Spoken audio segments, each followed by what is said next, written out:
Paris, Sept.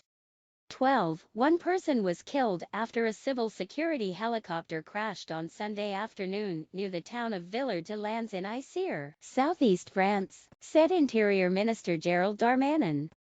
The C-145 helicopter, on the way to the aid of an injured mountain biker, crashed shortly before 4:30 p.m. local time, reported BFM TV. End item.